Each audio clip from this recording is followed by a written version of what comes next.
The ethical responsibility for negative responses to encounter and critique of pathological demand avoidance and in brackets PDA by Richard Woods at London South Bank University, PhD student, and I'm currently on a gap year.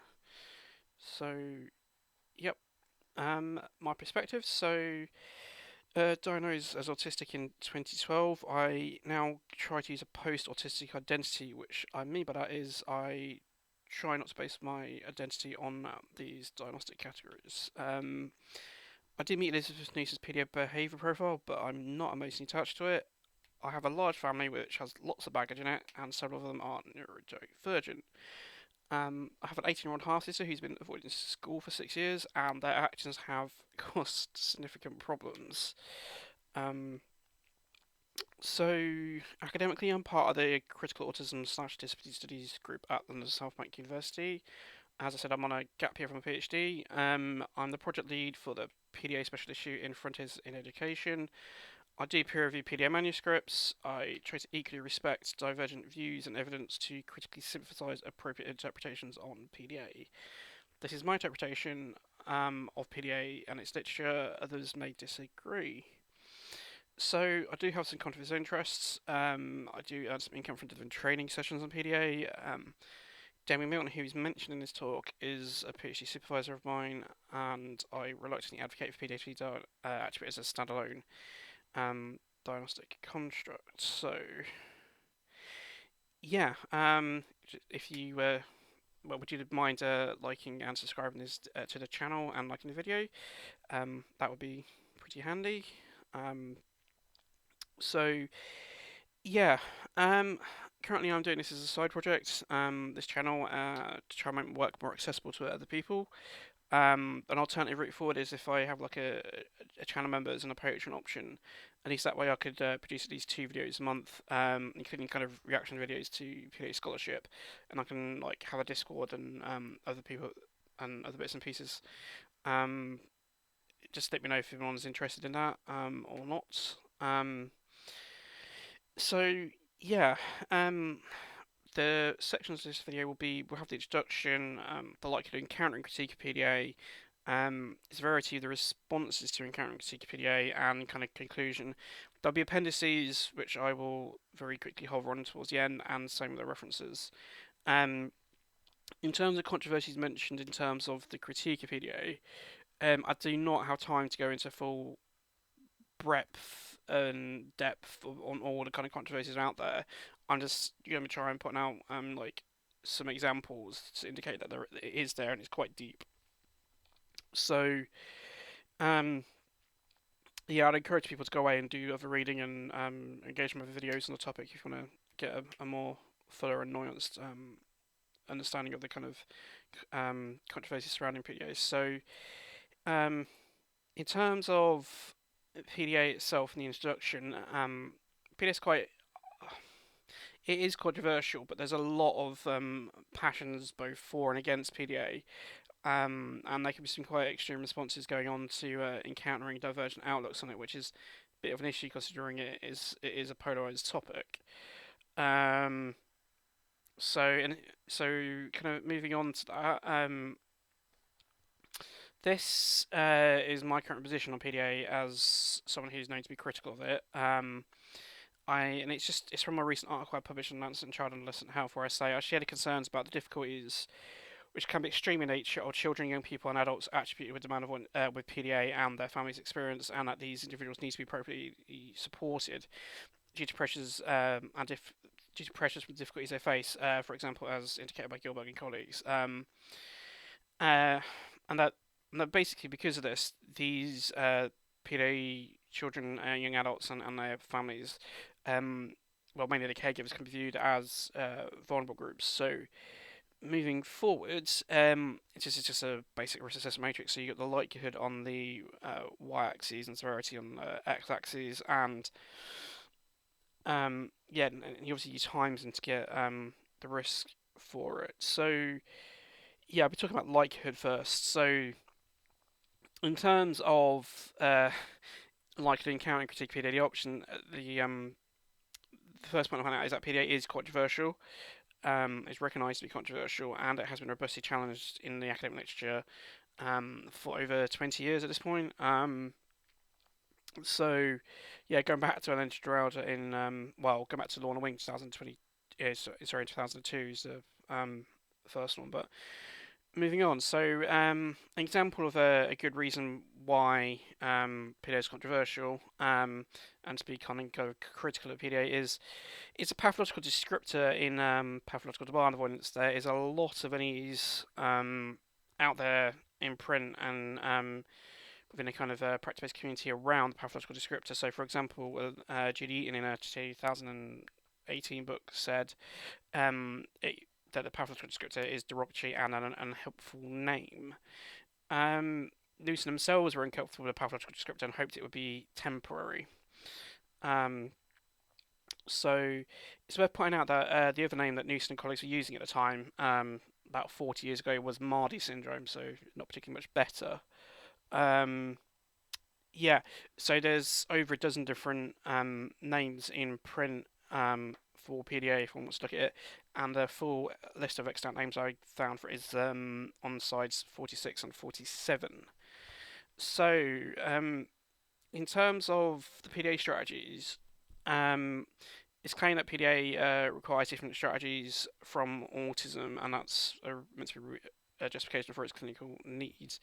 So I should say et al., not at by Newson and colleagues. So yeah, so the reason for this is that the PDA is meant to have a kind of more collaborative and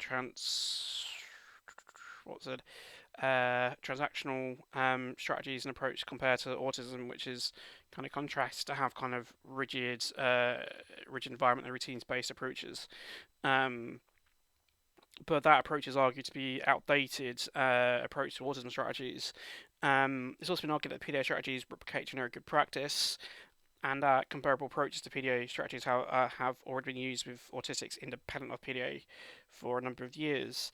I've got a list of PDA strategies presented on slide 48, maybe it's 49, but it doesn't matter, I'll show it anyway. So, yeah, another example will point out that it could be good practice to be critical of PDA. This is a quote from my most recent article on it, and what I'm pointing out here is that considering PDA strategies seem to replicate just generic good practice, with the autistic population being in crisis, or a lot of autistics being at a crisis point, if you're associating good practice strategies with minority of autistics, you risk denying many autistics in crisis from receiving suitable support. And considering the highest suicide rates for autistics, that could potentially lead to more autistics dying. So yeah, kind of moving on. So I'm going to be talking a bit about historical examples of kind of critique over what PDA might be, and how some people kind of conceptualize it differently.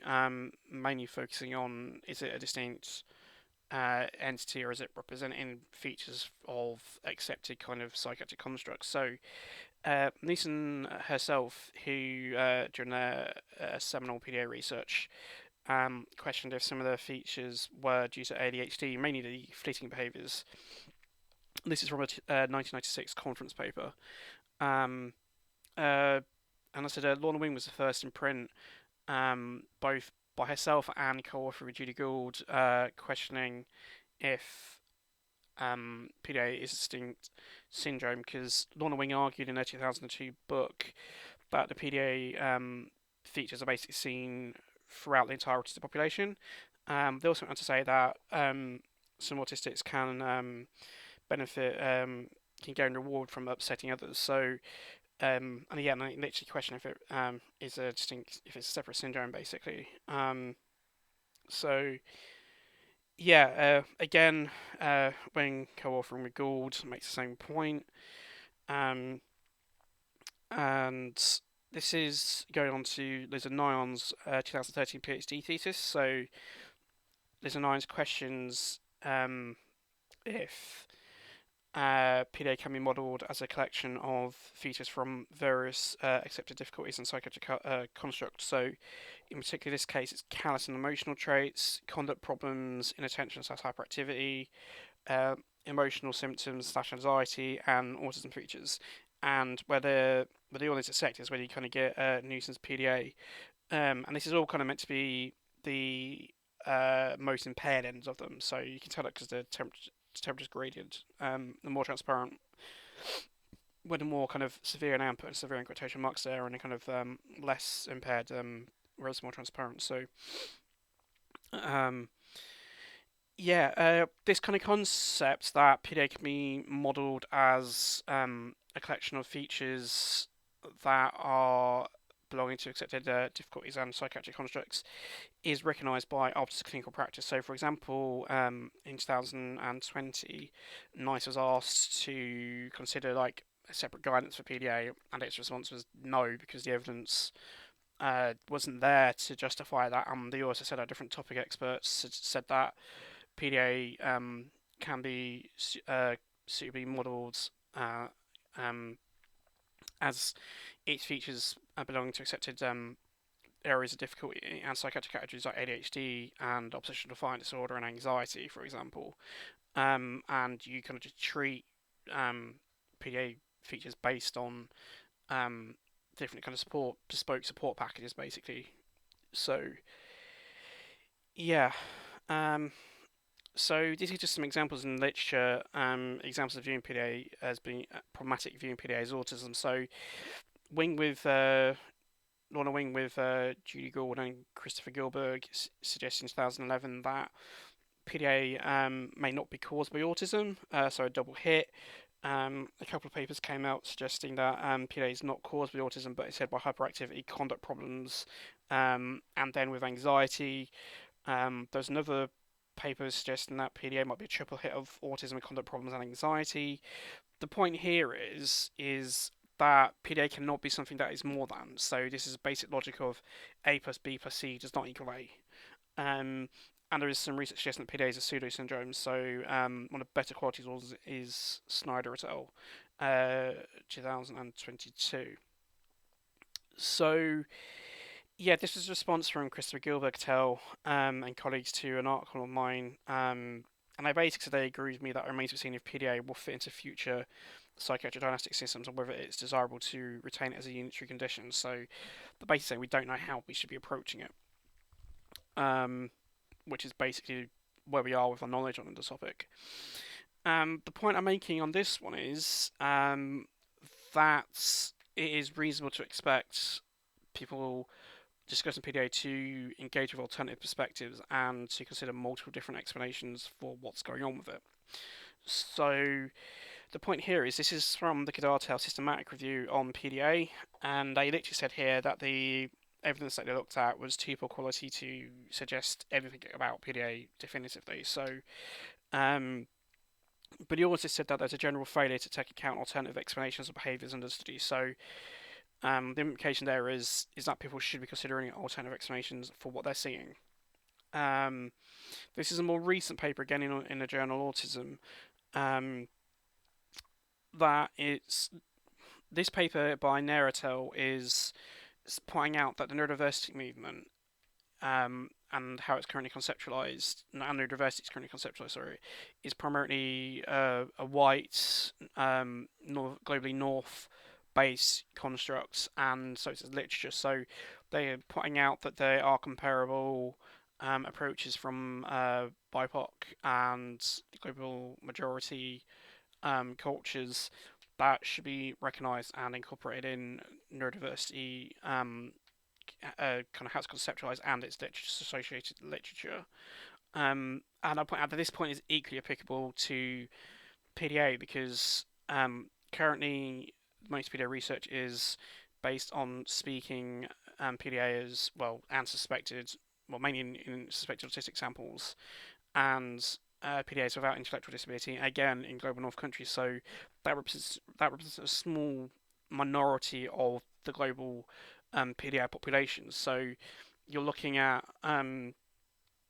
PDA in non-autistic, for example. They're currently mainly excluded from literature and discussions on the topic, and how PDA might present in of the demographics is not really considered that much at all. Um, so yeah, it's reasonable to expect people to consider alternative perspectives and ways of modelling PDA. Again, I'd point out that there is multiple ways in which people can conceptualize model PDA, and whichever which one uses is a choice to do. So, for example, Gilbert and colleagues responded to Jonathan Green said that they did not they believe the best way to model PDA to is to model as a within person phenomena, while Jonathan Green pointing out that they think PDA should be represented as a kind of transdiagnostic transactional phenomena that is seen um, that that is seen in many different kind of categories and many different populations. Um, so yeah, um, so either approach is a choice to use, or different ways of um, doing, and the choice part is actually quite important. So, for example, it can be quite problematic viewing PDA as a within-person phenomena. So, for example, this is the category C from the DSM-5 autism criteria, and it says that symptoms must be present in the early developmental period, but may not become fully manifest until social demands exceed limited capacities or masked by learned strategies in later life. So, this is literally a transactional stress-based definition for um, explaining why certain autism-related behaviours do not only become manifested when a person is basically so distressed and so stressed out that they can no longer mask. Because literally the demands are outstripping the limited coping mechanisms when they are masking, so they're basically having to stim, etc., etc. So yeah, um, so there's also broader calls within autism research to consider full extent of social interactions such as cultural and societal factors contributing to the situation. And there's growing evidence that um, aspects of what is medicalized in autism kind of diagnostic criteria are better described as transactional phenomena. Um, so one can question if it's even within kind of modern autism research to view PDA as within person phenomena. So yeah, so I'm just going to point out that there's good reasons to be critical of PDA. Critique should be quite common and is common in literature, and people are going to encounter critique and the controversy surrounding PDA, or at least highly likely to. I would just say will. Um, so, like, how are those invested in PDA responding, reacting to encountering critique of PDA? And I would point out seems not well if they're requiring safe spaces for those invested in PDA. So the PDA profile in quotation marks, and I know this because there are safe spaces out there online, and like myself and other people who are critical of PDA have been labelled as being unsafe for PDA profile people to interact with, which is a bit of an issue. There can be quite extreme responses to encountering PDA critique, which I'll be touching on upon. Um, and this is kind of predictable because often PDA descriptions include these extreme responses, and most PDA tools contain items which assess for problematic and kind of criminal behaviours that often require intent, such as bullying, harassment, lying, stalking, stealing, and various violent acts. So again, the examples we put in the appendices, so on slides 49 and 50. Um, yeah. So sorry, went too quick there. Yeah. So yeah, examples of the extreme responses to PDA critics. So I'm using David Milton and myself as examples, but I know that other people who have been critical of PDA have been on the receiving end of some kind of potentially questionable behaviours. Um, so yeah, in relation towards Damien Milton, he's had various ad hominem attacks, which has been called Milton splaining, and they were the victim of a defamatory petition to have them fired from the National Autistic Society in 2018. It had over 700 responses in 2 days and was only taken down under the threat of legal action. Um, Again, examples of these attacks against myself and Damien Milton are on sides 51 to 54. Um, so yeah, I myself has had received feedback that I can expect to be attacked for as long as I'm critical at PDA. Um, they've basically, I've been told that my critique of PDA has negatively affecting acceptance and understanding of PDA as a profile of autism. My response to that is you're just telling me that people are engaging with and engaging with my critique of PDA, and that then begs the question why. And if one does it, it basically means um, that my critique of PDA has at least some face validity and or merit. So it suggests that those invested in PDA should like respect my critique of PDA and actually like engage with it and take it seriously. Um, so yeah, as I said, I've been consistently attacked for over 7 years at this point, and it is kind of why I'm doing this video at this point because it just seems to be no willingness to stop doing these attacks to me and other people.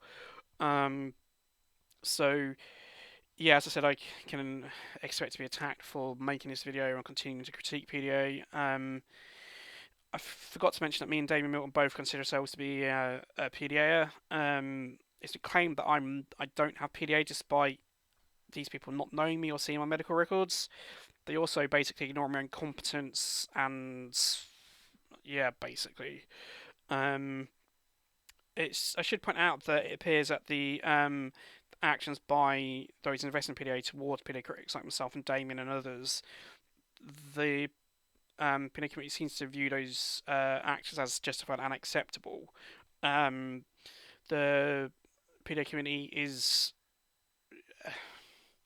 it is capable of stopping such attacks if it wanted to. You've only got to look at the petition against Damien Milton, as I said, for rapid amount of responses by people very quickly. You've only got to look at how Harry Thompson was treated last in early 2023. I don't want to get into the topic of Harry Thompson, like the allegations made against him and potential validity and the effects that those have had on Harry Thompson either. Um, but I just want to point out that if the PDA community thought that these actions were inappropriate, that they would be stopping these attacks. Um, so yeah. I'd also ask: are these PDA safe spaces actually helpful to PDAs and or to PDA critics? So, as I point out, there's many good reasons to be critical of PDA, and it is reasonable to critique it.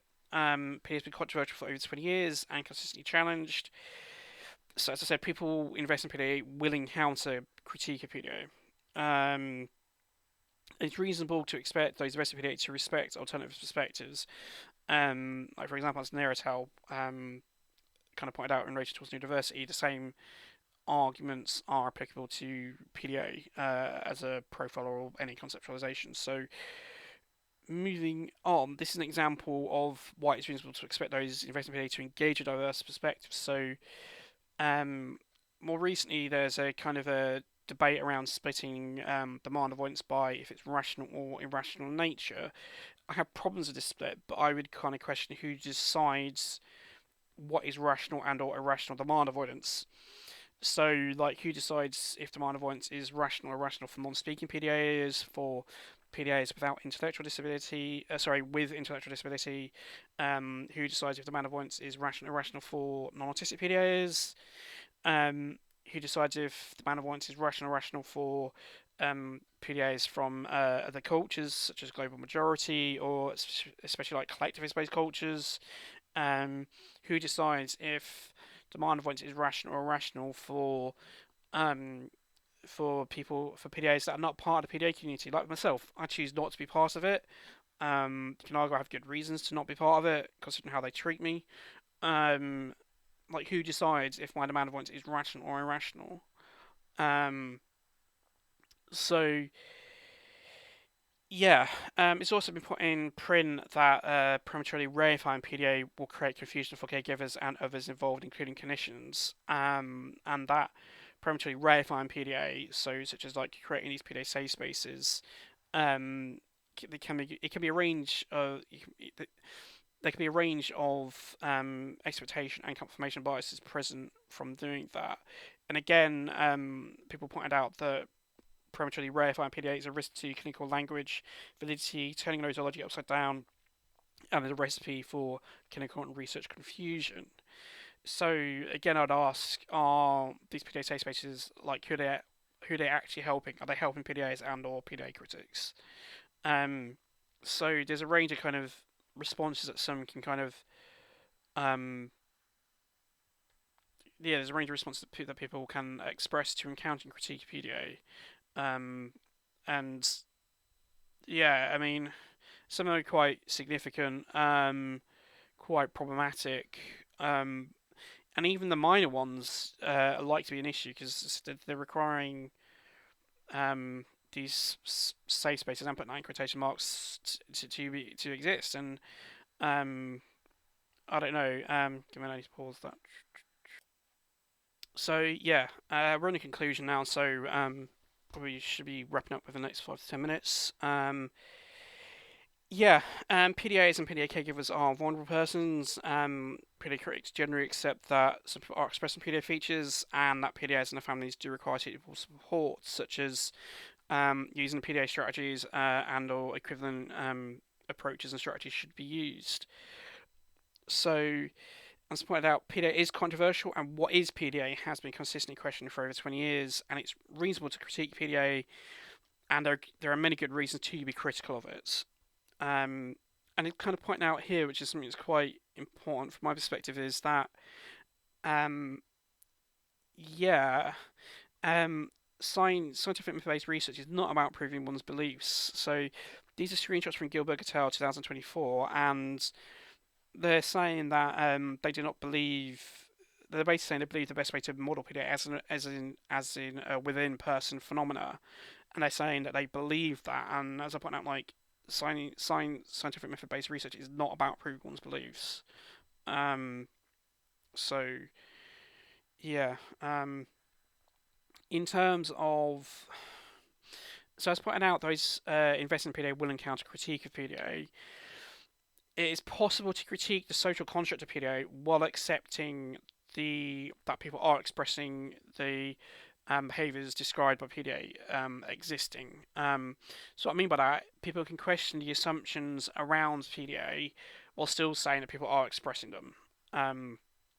So PDA critics will continue to hold PDA to typical research standards, which are there to protect everyone.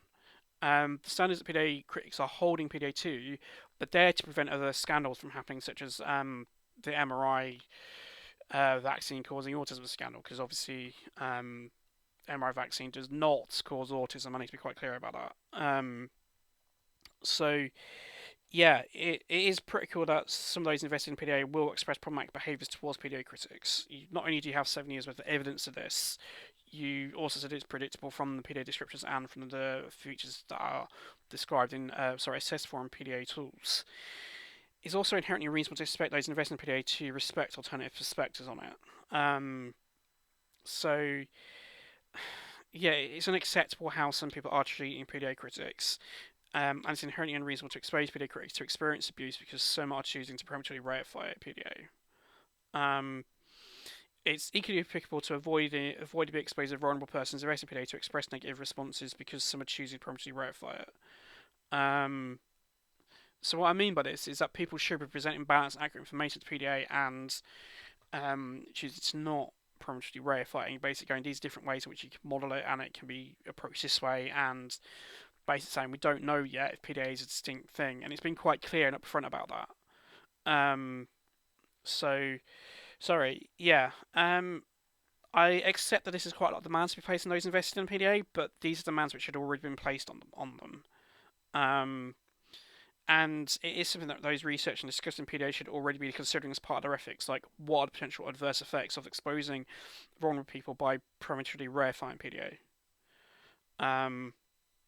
So yeah, I'm getting to find a couple of sides of the conclusion. So like little to no one benefits from the negative responses to encountering critique of PDA, and that people generally mean well and want the best for others, irrespective of if they are invested in PDA or critical of PDA. So there is areas of overlap that people do want to help other people. They do want the best for them, and I think that kind of needs to be kind of restated and try and emphasize,